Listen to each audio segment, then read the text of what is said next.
सरपंच हत्याकांडातील महत्त्वाचे समजले जाणारे काही आरोपी अजूनही मोकाट आहेत. हत्येला 18 दिवस उलटले, पण तरीही मोकाट असणाऱ्या आरोपींना राजकीय शक्तींकडूनच आश्रय मिळतोय की काय, अशी शंका आता घेतली जाते. मराठा आरक्षणासाठी जीवाची बाजी लावणाऱ्या मनोज जरांगे पाटील यांनी सरपंच हत्याकांड प्रकरणावरून गंभीर आरोप केले आहेत. ज्यांनी सरपंच हत्याकांड केलं त्यातील मोकाट असणाऱ्या आरोपींना लपवून ठेवण्यात आल्याचा आरोप त्यांनी केला आहे. यावेळी त्यांनी कुणाचंही नाव न घेता सरकारमधील मंत्र्यांवर अप्रत्यक्षपणे निशाणा साधला आहे.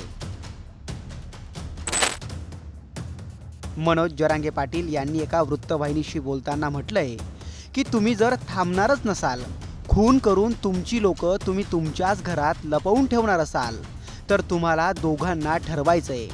आता बघू, आरोपी सापडत नाहीत, तुमच्याच लोकांच्या गावात लपवून ठेवलेले आहेत तुम्ही. दुसरीकडे कुठे आहेत? कधी ना कधी तरी चेहरा दिसेल ना. अरे, आरोपी म्हटलं ना की त्याला जवळच नाही केलं पाहिजे, त्याला मध्ये फेकलं पाहिजे. आणि तुम्ही त्याला वाचवता म्हणजे सरकारचा आणि मंत्रिपदाचा दुरुपयोग करायला लागलेत का तुम्ही? जनतेचं काम करण्यासाठी मंत्रिपद आहे की तुमचे लोक वाचवण्यासाठी दुरुपयोग करायला लागले का, असा प्रश्न मनोज जरांगे पाटील यांनी विचारला आहे.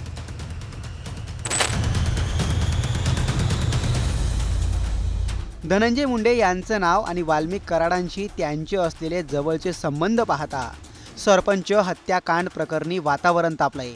अशातच आरोपींना पकडण्यात अजूनही यश का येत नाही, या प्रश्नाचं गूढ कायम आहे. त्यामुळे आता सरपंच हत्याकांड प्रकरणावरून आक्रमक झालेल्या मनोज जरांगे पाटील यांनी सरकारलाही थेट इशारा दिला आहे.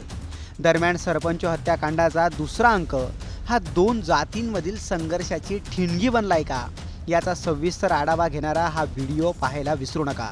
आणि मनोज जरांगेंनी केलेल्या आरोपांवर तुम्हाला काय वाटतं हे कमेंट करून नक्की कळवा.